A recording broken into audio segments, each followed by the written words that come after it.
final comedy class scene. Fantastic. This is the importance of being Ernest. And I'm Gwendolyn. Excellent.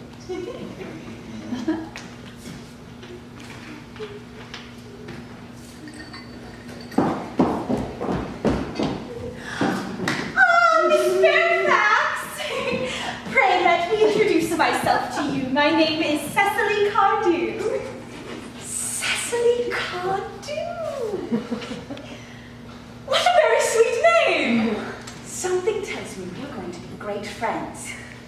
I like you already, more than I can say. My first impressions of people are never wrong. Oh, how nice of you to like me so much after we have known each other such a comparatively short time. Pray sit down. I may call you Cecily. May I not? Oh, with pleasure. You will always call me Gwendolyn, won't you? If you wish. And that is all quite settled, is it not? I hope so.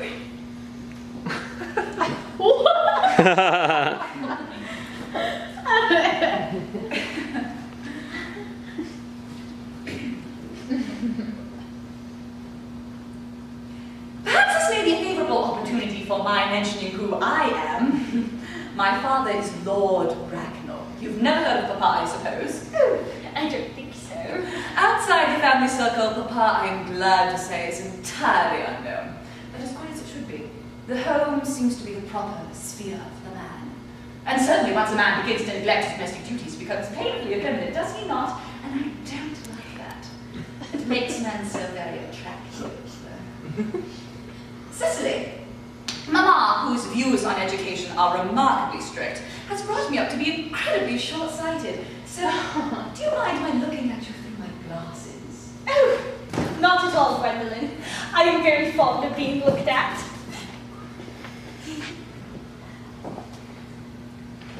You are here on a short visit, I suppose. Oh, no, I live here.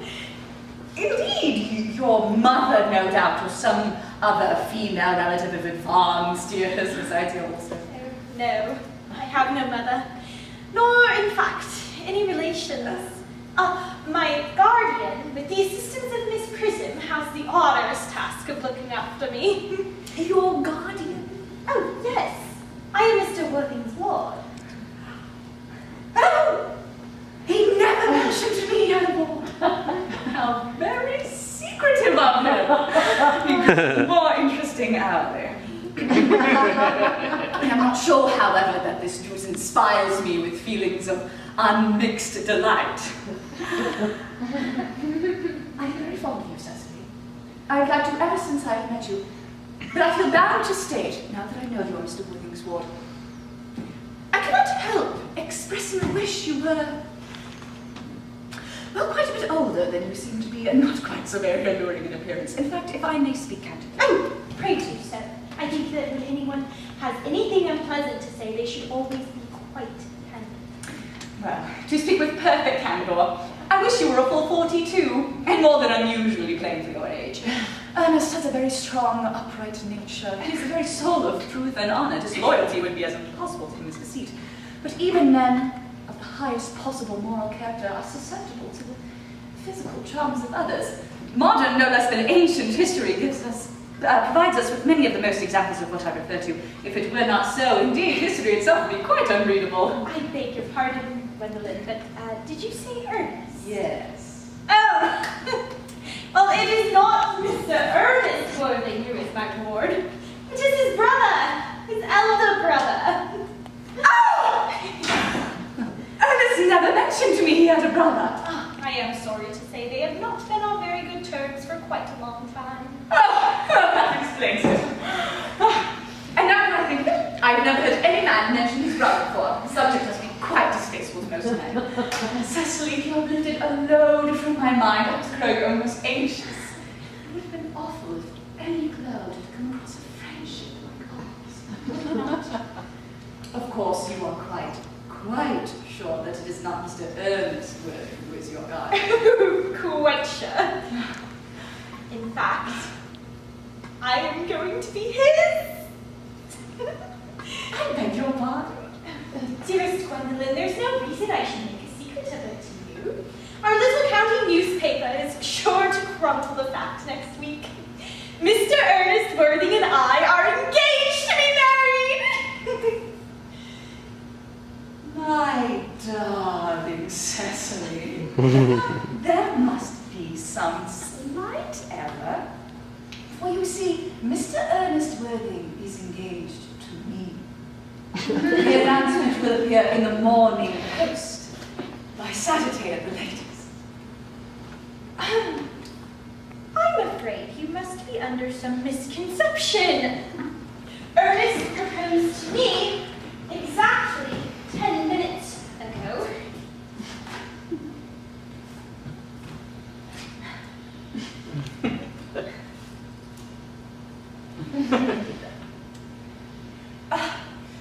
That is very strange. For Ernest proposed to me yesterday afternoon at 5:30. If you would care to verify the incident, pray do so. I never travel without my diary. One should always have something sensational to read on the train. I'm so sorry. Dear Cecily, this is very disappointing. But as you can see, I have a prior claim.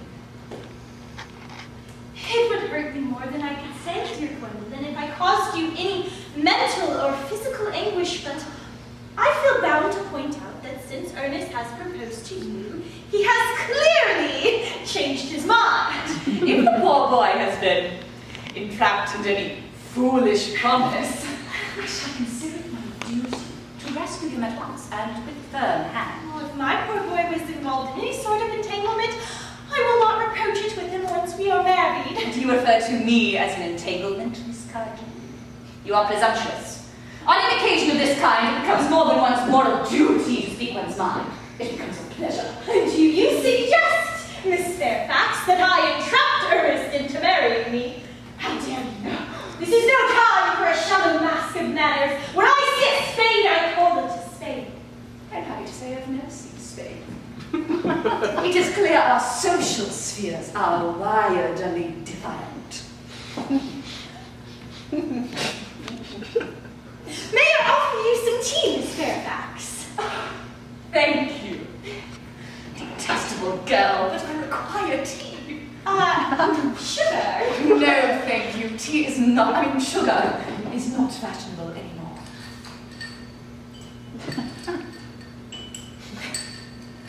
Cake or bread and butter? Bread and butter, please. Cake is rarely seen at the best houses nowadays.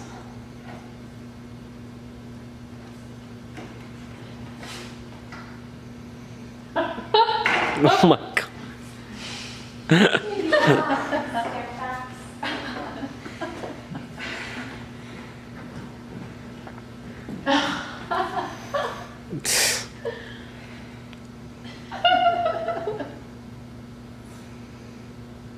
You have filled my tea with lumps of sugar, and the way I supposed to simply for bread and butter, you have given me cake. I am known for the gentleness of my disposition and the extraordinary sweetness of my nature, but I warn you, Miss Cardew, you may go too far. To save my poor, sweet, innocent boy from the machinations of any other woman, there are no lengths to which I would not go. From the moment I met you, I distrusted you. I felt you were false and deceitful. I am never deceived in such matters. My first impressions of people are invariably rats. It seems to me, Miss Fairfax, that I encroached on your valuable time. No doubt you have many other calls of a similar character to make in the neighborhood.